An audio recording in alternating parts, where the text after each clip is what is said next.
All right, so we are at the end of this problem here. So recall that our goal here is to find what the value of A1, A2, A3, B1, B2, B3 are.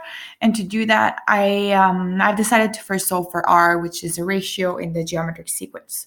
So to do this here, as you know, for any times we have a quadratic, we basically want to have all the terms on one side. So I will do just that. So 7R squared minus R squared is going to be 6R squared. This is not working. All right, 6R squared minus 14R minus R is going to be minus 15R. And 7 minus 1, 6 again, plus 6 equals 0. All right, now that I've got that, I guess before doing the discriminant, you could divide everything by 3. If you do that, you get 2R squared minus 15 divided by 3 is 5, and 6 divided by 3 is 2 again, 0. There you go. So now you can do your usual little discriminant, and then you will find two answers. The first one is that R equals 0.5, and then the second one is going to be that R equals to 2.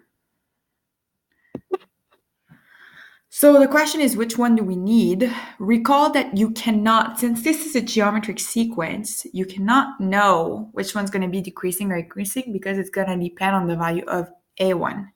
So just to show you that, I will calculate both and then we'll be able to see. So to calculate both, we can just pick one of the two equations. I've got one here. So I'm just going to pick this one. If I just quickly rearrange that, I want A1, right? So I'm going to divide both sides by R squared minus 2R plus 1. So I'm going to come down here and write that down. So A1 equals to 4 divided by R squared. Oops, that's a square, although it doesn't look like it.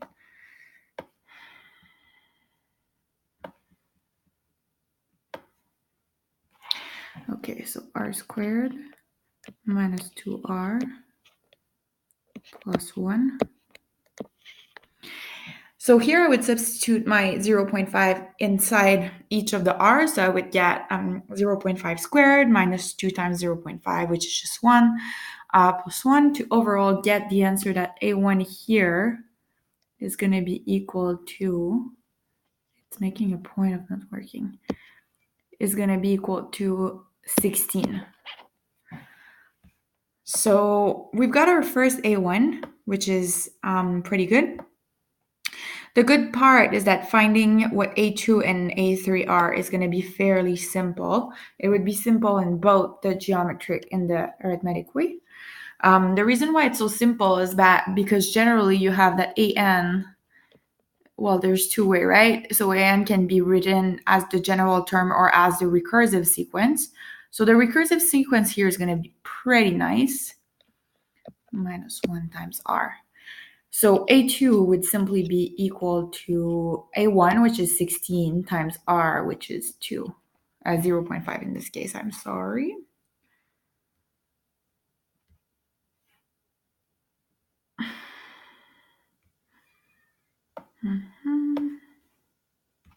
Okay, 0.5. Clearly this is 8. And finally, you have that A3 would be equal to A2 times R.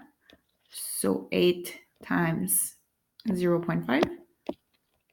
So this is 4. So clearly this is decreasing. And we've got one set of answer basically. So we've got overall that A1 equals to 16, A2 equals to 8, and A3 is equal to 4. We also know that A1 and B1 are the same, which means that this here is actually also equal to B1. And this is also equal to B2. And this one here, well, it's not equal to B3 because we know that B3 is A3 minus 4, which means B3 is actually 0. All right, so this works. Now let's try with R equals 2. So if R equals 2, we get the same thing, but instead of 0.5, we plug in here 2. So you get 4 divided by 4 minus 4 plus 1. Clearly, this is simply 4. And then again, I can just do that A2 is equal to 4 times 2, which is 8. And that A3 is going to be equal to 8 times 2, 16. So this is increasing, which means it doesn't work. However, the fact that r is equal to 2 is not the reason for which it is increasing. Because if you would have had a negative number on the top here, it would have been swapped around. So this sequence with 0.5 here would have been increasing, and this sequence here with the 2 would have been decreasing, which means the number on top here is actually what really matters. Also r, of course. So you really have to try both and see which one works. You cannot just generalize. But this here, basically down there, that's our answer. Et voilà.